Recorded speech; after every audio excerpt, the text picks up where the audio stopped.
Welcome to What's Going On, the weekly podcast and videocast of First United Methodist Church in Yankton, South Dakota. Hi, and welcome to this week's episode of What's Going On. I'm Pastor Katie here at First United Methodist in Yankton, South Dakota, and I'm glad you could join me for this episode. I was thinking the other day that I think October might be one of the busiest months in the life of the church, at least in the life of pastors, or at least in the life of this pastor. And so with that in mind, there's a lot I want to visit with you today on this episode. First, I want to share a little bit about my experiences at Leadership Institute at the Church of the Resurrection in Kansas City. I was there last week with Tiffany Bestie, who's on staff here at the church. So I just want to share a little bit about our time there. This is the third year that we've gone together. I've been there other years previous. This is kind of my go-to continuing education inspiration opportunity. Not only do I get to, network? Is that what people say? With like other pastors, I get to meet other United Methodist pastors. I see people that I know throughout the connection throughout the country. I get to meet some of the people that have been really influential to me. And so I'm going to share a little bit about that, and then also about the workshops and the speakers and what God had lays on my heart. Part of the reason I go every year is because I do find that it is a great opportunity to get some clarity and vision and direction about what to be doing next. Where is God leading me as a leader? I just find that I don't know if it's just that I'm more prepared and ready to hear it, or if there's something about that experience that tends to inspire me. Last year, I came back from that experience with kind of the bare bones in place of our Developing Disciples programming, which we launched with the youth. For those of you who have filled out your soul scans and haven't heard from me yet, part of that has to do with just my schedule lately, but Marilyn Elwood, who is the coordinator for Developing Disciples, is going to be taking on more of the follow-up from this point forward. So you might be hearing from her. She's just going to be checking in with you, seeing how things are going, seeing where you need support and care. And if at any point that you would like to get something more from me, that is always available to you. It's always available to you as your pastor, but just know that it's not something that I don't care about. I absolutely care about it. But as I stated from the very beginning of this, October, and I think when we kick off fall, we go in 100 miles an hour, and we've got a million things happening, and I love it. But it means that often I have more on my plate than I can really actually accomplish in a week. So if you get contacted by Marilyn,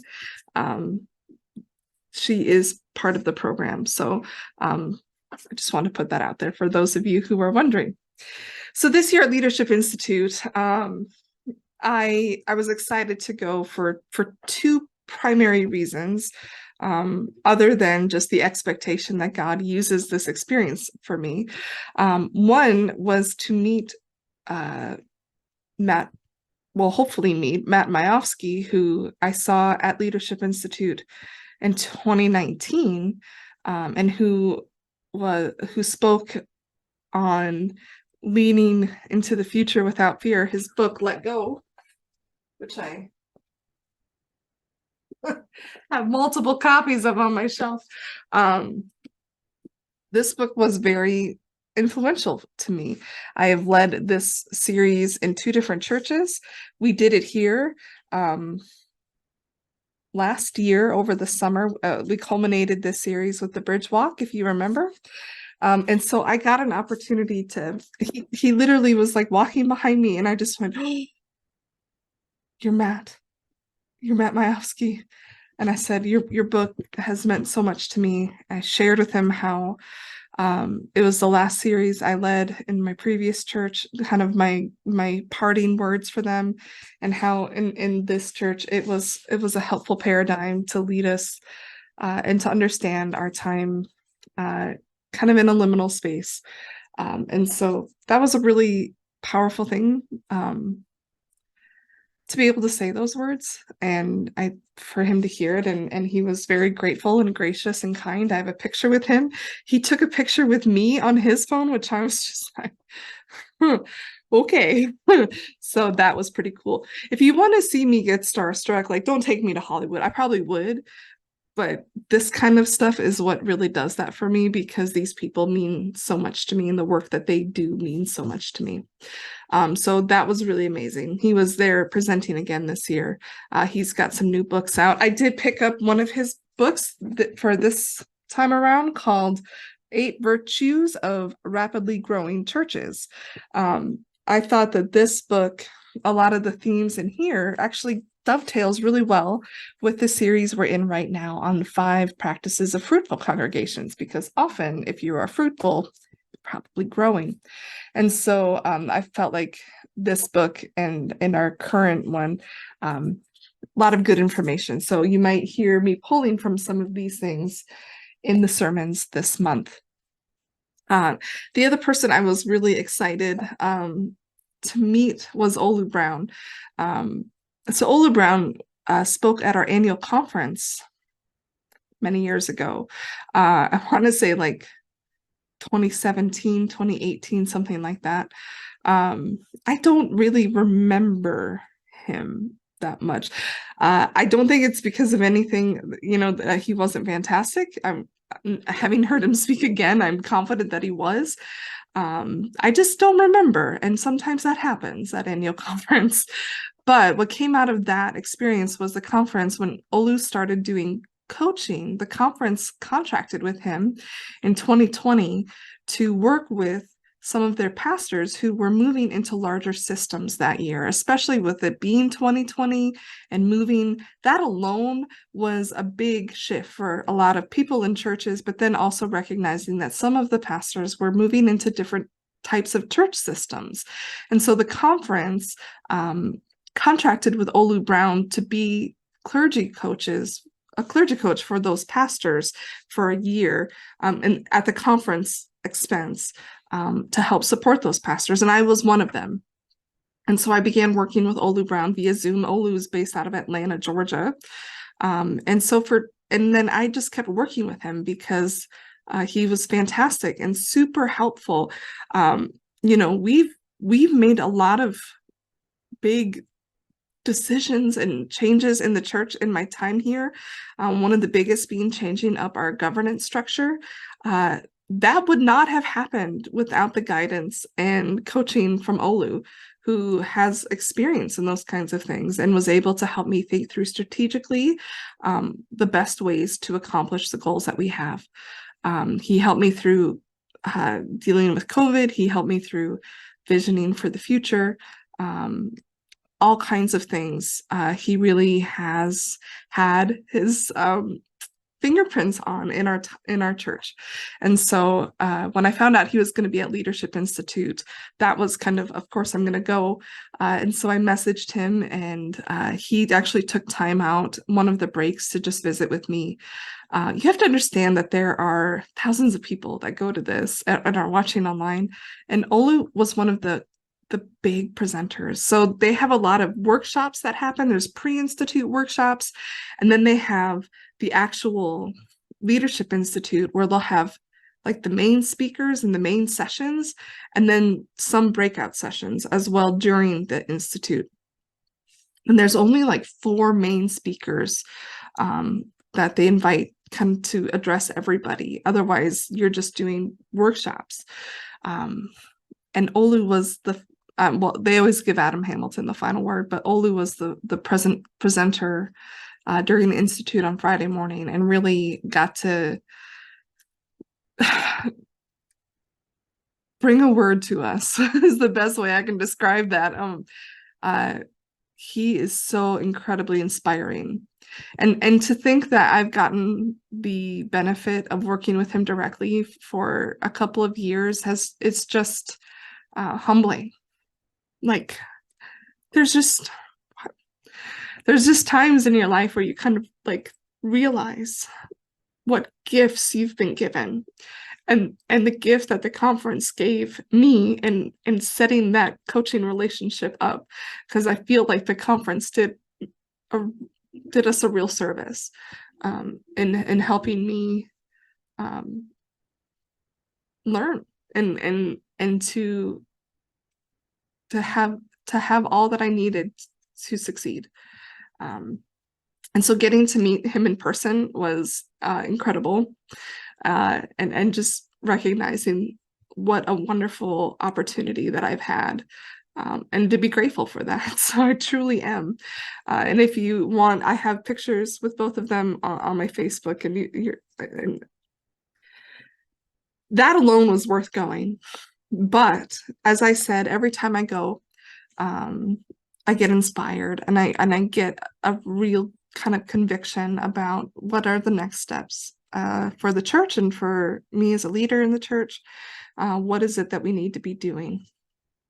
And this year, like I said, last year was really about the discipleship program. This year, it's really, I truly, honestly, as I was visiting and hearing so much of what we've been going through as an individual church here, is the same types of things that all United Methodist churches are going through, and that there is a real sense of hope moving forward.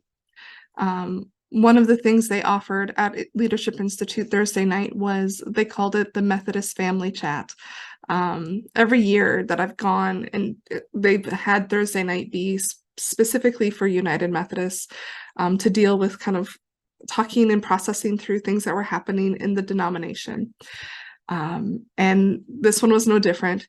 And Adam Hamilton invited 3 bishops to come and share. And so we had the East Ohio Bishop, Tracy Smith Malone.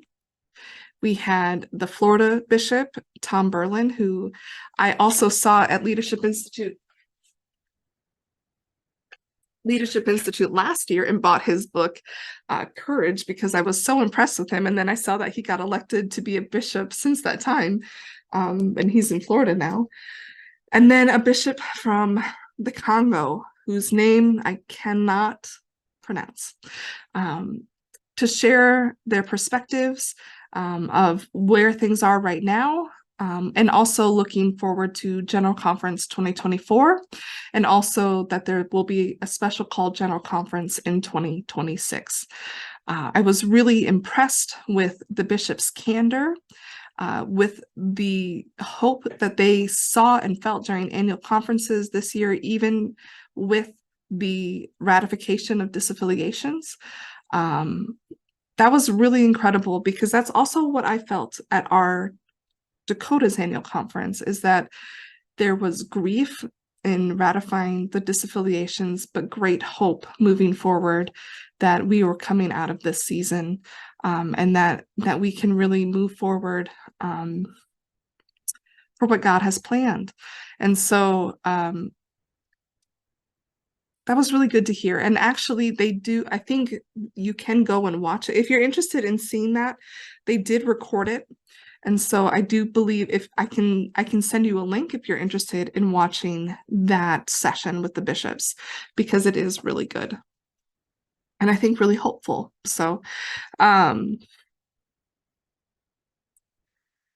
so what did I do? What were some of the workshops that I did at Leadership Institute, and what did God lay on my heart? Those are the things I want to tell you, and I keep getting sidetracked. So, what did I do? I took workshops in one, graphic design.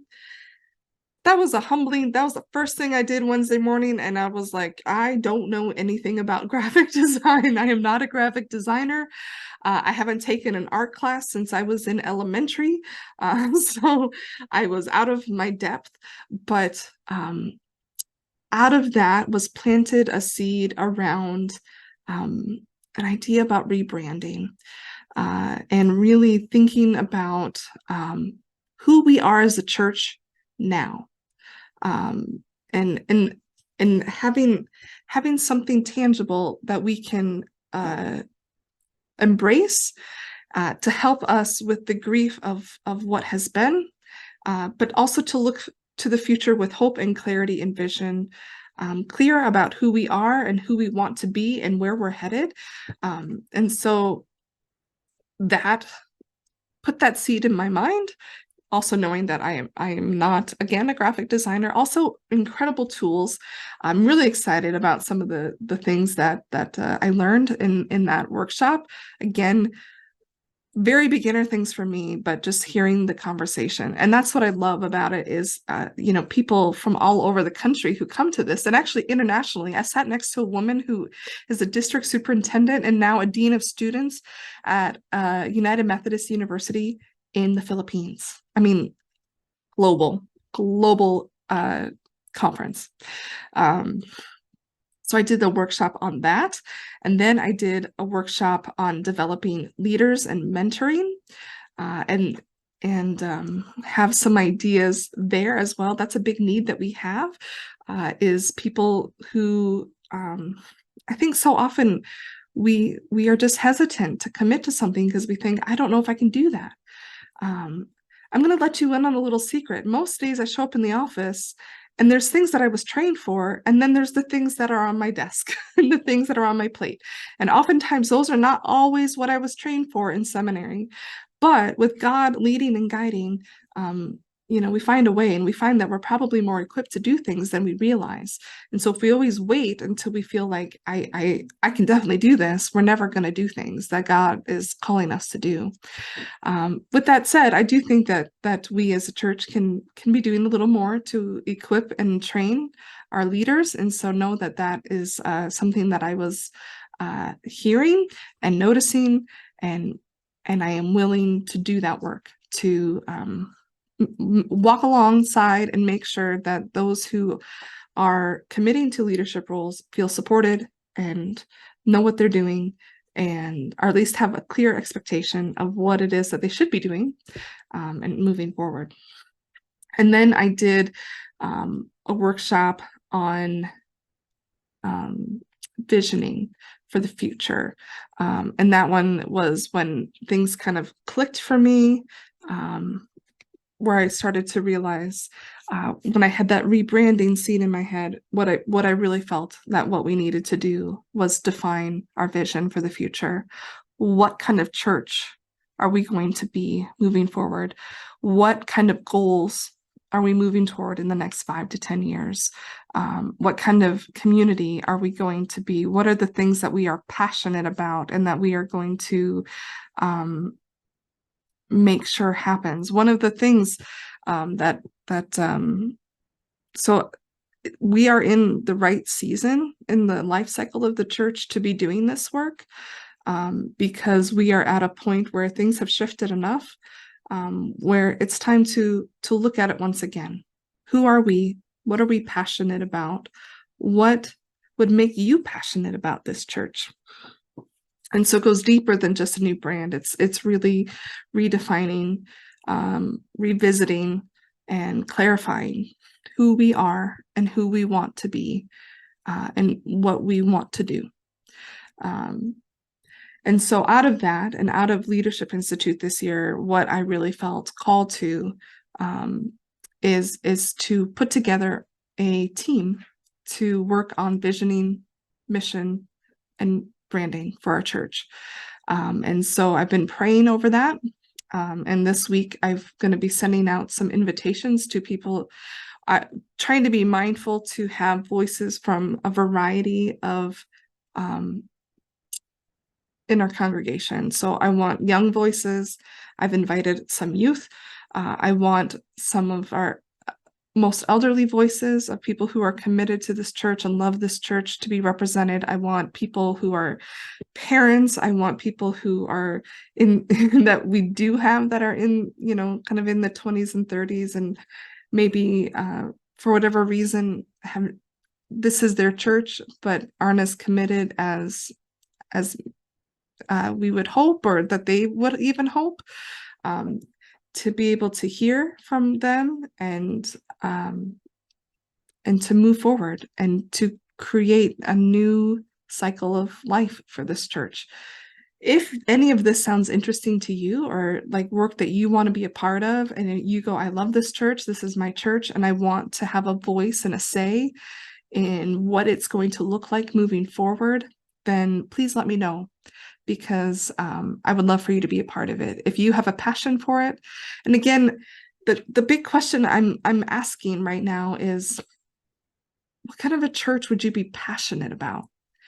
That would become something that you are excited about, that you want to invest in, that you want to tell your friends about. What would it take for church to be that for you? I think that's a good place for us to start that conversation. And so, again, I have made some invitations, but this is an open invitation that if you have a call, if you are feeling the call, if you are feeling like this is something I want to be a part of, I absolutely want you to be a part of it and let me know. I'm hoping to have the team meet probably at the beginning, starting in November.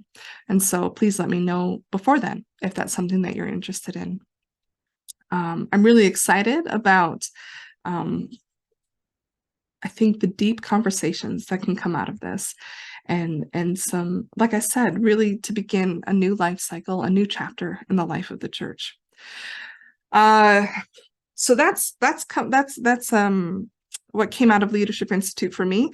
Maybe in one of the next episodes, I'll ask Tiffany to share what she went to different workshops than I did. And she also is listening to it from a different perspective as a staff member at the church, and the roles that she has. And so I'll invite her to share her thoughts as well. Now, one more thing is that we would love to have you come if you are interested in doing Leadership Institute. I think the more people that we have who are experiencing this, the better, because it is incredibly inspiring, and there's all kinds of workshops, and only about half of the people that go are clergy, and there are lay people, there are staff members, there are all kinds of people. It's just people who love their church, who are invested, who want to get ideas for how to be the church in the future, because none of us really know what we're doing. And so it's the best when we can work together and work and learn from each other. So we would love to have you be a part of it. Just let me know, and we'll get you the information if that's something that you'd like to register for, and we can carpool and all that fun stuff. So put that on your calendar. If that's something that sounds interesting to you, you are always welcome to come. October is also the time where we start looking at, well, not start, but when we start to do our budget discussions for the following year. It is also the time when we ask you to be prayerfully considering what God is inviting you to give for the next year, and supporting the ministry in that way. I've said before, and I'll say it again, that it is always our objective to be as transparent as we can be. So I do want to let you know, last year, leadership team did approve a budget that was about $50,000 more over what we saw planned for pledges. We did our best to trim the budget as much as we could, and felt like without making major changes to the structure of the church, that was where it needed to be.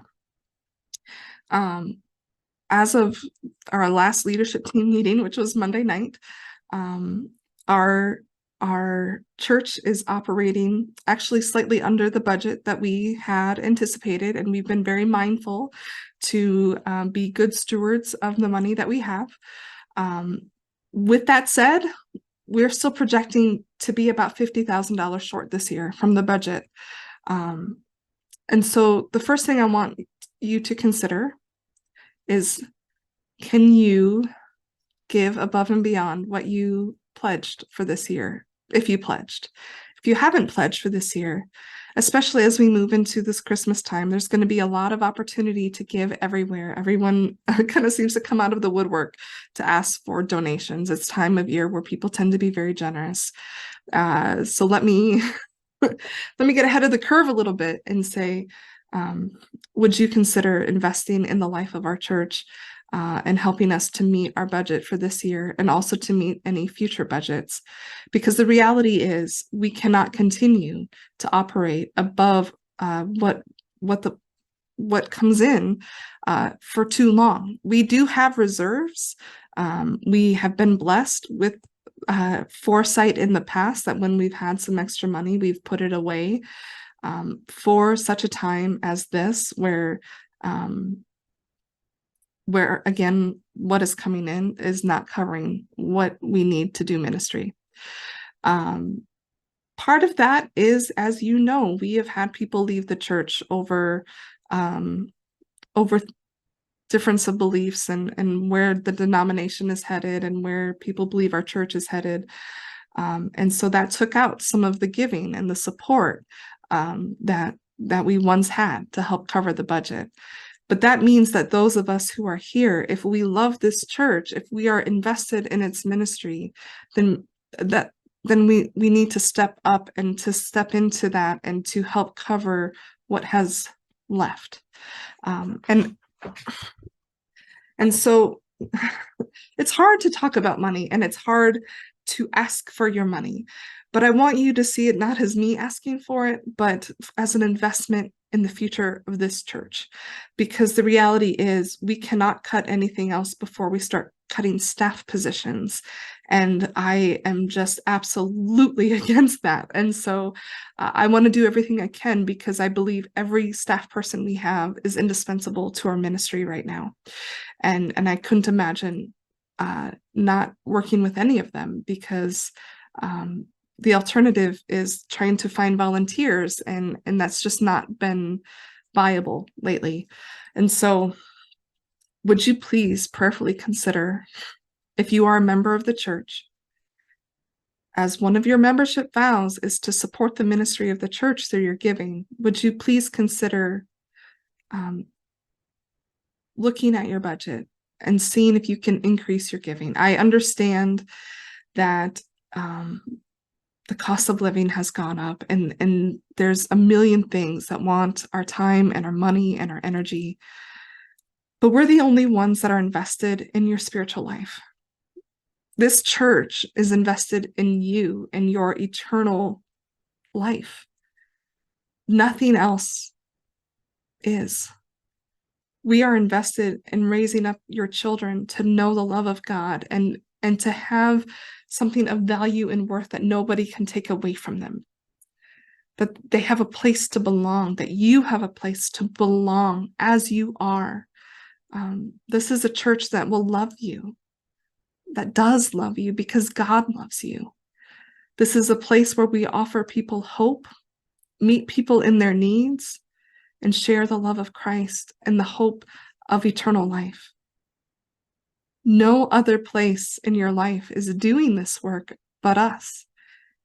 And so I need your support, and I need your partnership, and I need your investment to help make this happen.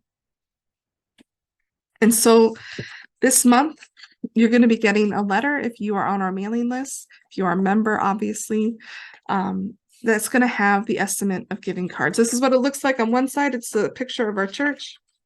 And then here's the other side. And it says estimate of giving 2024. And it says choose one. And then there's a blank. And we understand that people give differently. And what I mean by that is timing wise.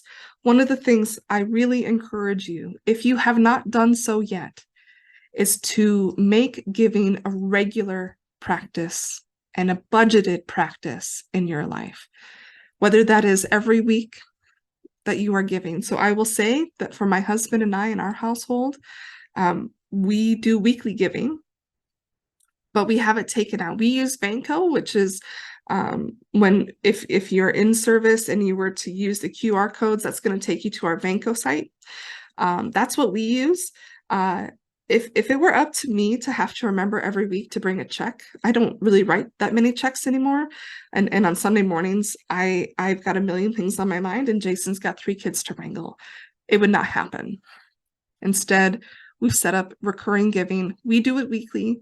You can do it monthly. You can do it quarterly. You can budget it once a year or anything in between. But I cannot tell you. We have the conversation. What is God asking us to give this year? Looking at our finances, how can we step up in our giving and in our generosity for something we truly believe in? We make that decision, when we fill it out in our estimate of giving, and then when January rolls around, I go into the Vanco app and I adjust our giving. And then I know that will meet what we have pledged to give in the year, because it is automatically coming out. I get an email every week saying, all right, this is what your contribution is. We can also go in and do one-time givings for things that really matter to us. And we do that from time to time. So for us, it's a weekly practice. For others, it's a monthly practice. Once at the beginning of the month, maybe it's like after you've had your paycheck, then this amount is going to the church every month. And again, if you make it a recurring giving, whether you were here or not, whether you've had a crazy day or morning or not, you know that you are fulfilling that commitment. You know that you are investing in the life of the church in that way. If you cannot invest in any other way, that is an easy way to make a difference.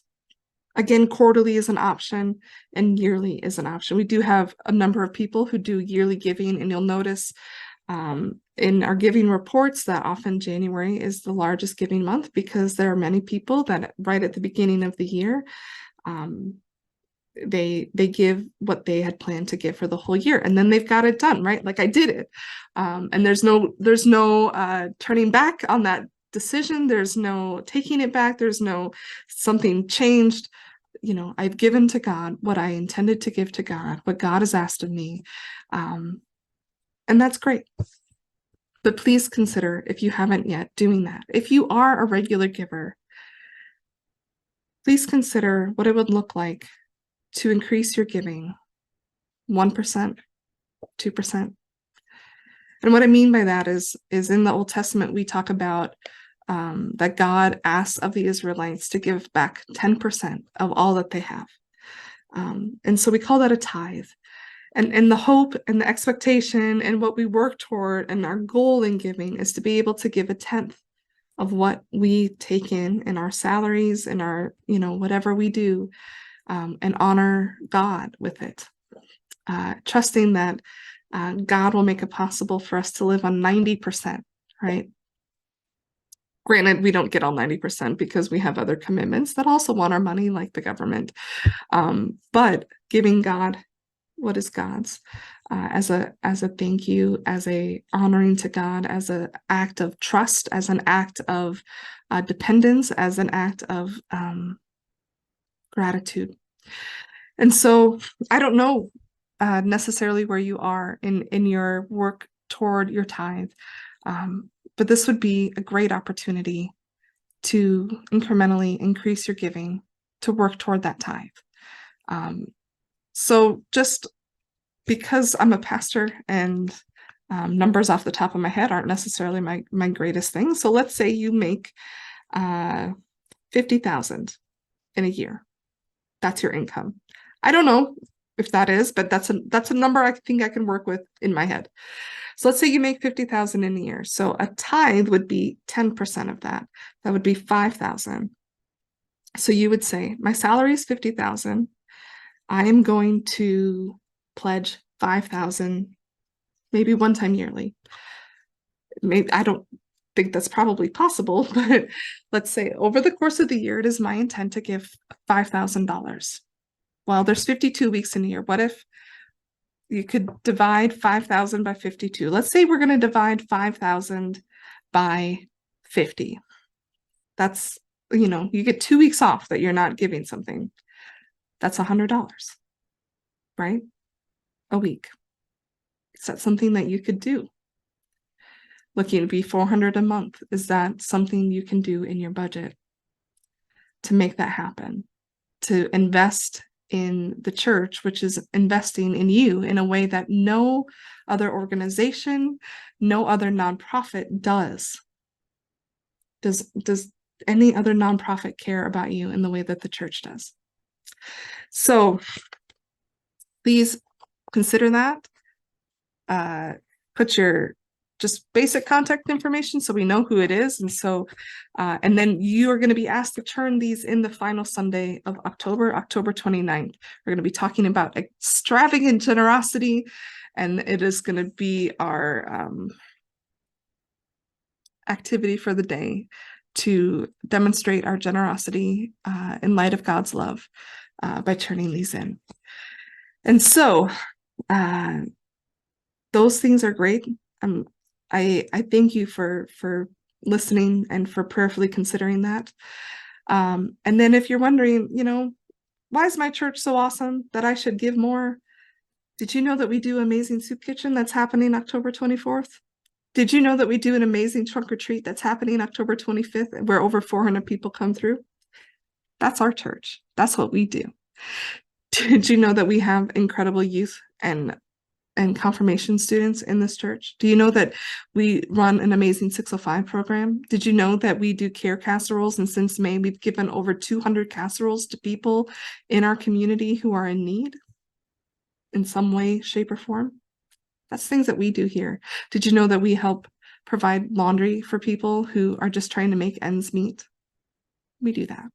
Do you know that we pray for people and send out cards every week? We do that. This is an incredible place, and it's worth your investment.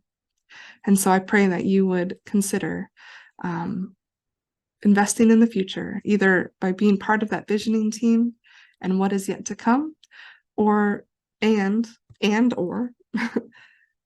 upping your giving to make sure that we can be well equipped to do the work that God has called us to do. I think that's enough for this week's episode. I hope to see you in worship. This Sunday, we're going to be talking about passionate worship. And so I can't wait to share that with you. Until next time, God bless.